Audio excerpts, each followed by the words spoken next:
Canada के Vancouver द्वीप के नीचे या कनाडा के वैंकूवर द्वीप के आसपास यहाँ पर प्रशांत महासागर पाया जाता है। प्रशांत महासागर के नीचे 4 टेक्टोनिक प्लेट्स हैं। इन 4 टेक्टोनिक प्लेट्स का नाम है आपका, एक है एक्सप्लोरर, दूसरा है वैंकूवर डे फ्यूका और तीसरा है आपका पैसिफिक और चौथा है आपका नॉर्थ अमेरिकन। ये जो चारों टेक्टोनिक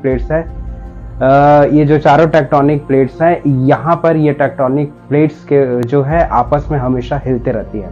इन 4 टेक्टोनिक प्लेट्स के हिलने की वजह से अब वहां पर नीचे प्रशांत महासागर के नीचे इसी जगह पर लगभग 75 किलोमीटर दरार आ गई है।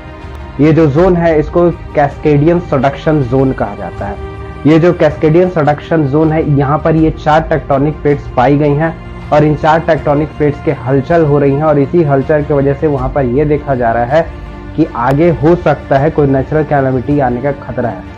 इसका पहला इंडिकेशन है कि वहां पर 75 किलोमीटर एक दरार बन गई है। हो ये रहा है इन चारों टेक्टोनिक प्लेट्स में। मैं 3 टेक्टोनिक प्लेट्स का नाम लूंगा। एक है आपका एक्सप्लोरर, दूसरा है आपका जुआन डे फ्यूका। ये जो 2 टेक्टोनिक प्लेट्स है वो नॉर्थ अमेरिकन जो टेक्टोनिक प्लेट्स है उसके नीचे जा रही है।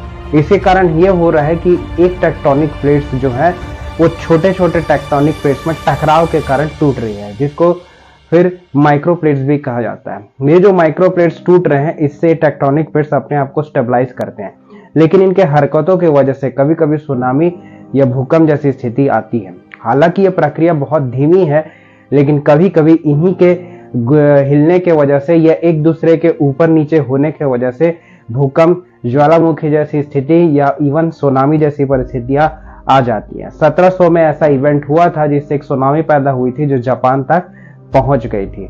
तो ऐसा इवेंट जो ना हो, और लगभग ऐसा होने के कारण उस समय लगभग 9 तीव्रता का भूकंप जो है मापा गया था। तो ये सब चीज यहाँ पर देखने को मिलती है। अब इस टाइप के टेक्टोनिक प्लेट्स के वजह से वहां पर जो अर्थ क्रस्ट में टेक्टोनिक प्लेट्स पाई जाती है, इसे हम पृथ्वी की चमड़ी भी कहा करते हैं। तो यहाँ पर एक आशंका ये जताई जा रही है कि ये टेक्टोनिक प्लेट्स जो है आपस में हिल रही है और सिस्मिक इमेजिंग की गई है यहाँ पर रिसर्चर्स के द्वारा, और ये 75 किलोमीटर जो लंबी दरार बन गई है वो इसी टेक्टोनिक प्लेट्स के एक्टिविटी की वजह से उत्पन्न हुई है।